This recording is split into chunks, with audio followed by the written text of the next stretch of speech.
ঢাকার ধামরাইয়ের কুল্লা ইউনিয়নের ৬ নম্বর ওয়ার্ডের ব্যবসায়ী মোবারক হোসেনের বাড়ির চিত্র এটি। এই বাড়িতে নোংরা ও অস্বাস্থ্যকর পরিবেশে তৈরি করা হচ্ছে রবো আইসক্রিম সহ শিশুদের বিভিন্ন কোমল পানীয়।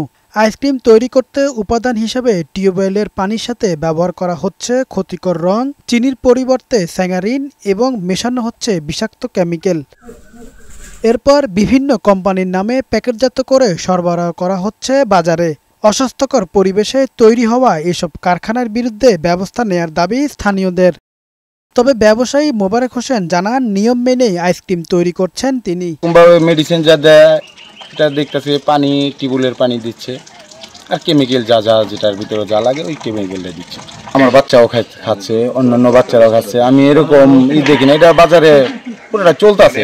অস্বাস্থ্যকর পরিবেশে তৈরি হওয়া ভেজাল খাদ্য শিশুদের ভয়ঙ্কর স্বাস্থ্যের ঝুঁকির দিকে ঠেলে দিচ্ছে বলে জানান এই চিকিৎসক। প্যাকেটজাত যে কোনো খাবারই আমরা শিশুর জন্য অনিরাপদ মনে করি, তার মধ্যে যদি অনুমোদিত অস্বাস্থ্যকর পরিবেশে তৈরি যে কোনো প্যাকেটজাত খাবার হয়, শিশু স্বাস্থ্যের জন্য সম্পূর্ণ ঝুঁকিপূর্ণ এবং সেটা সরাসরি ক্ষতি করবে।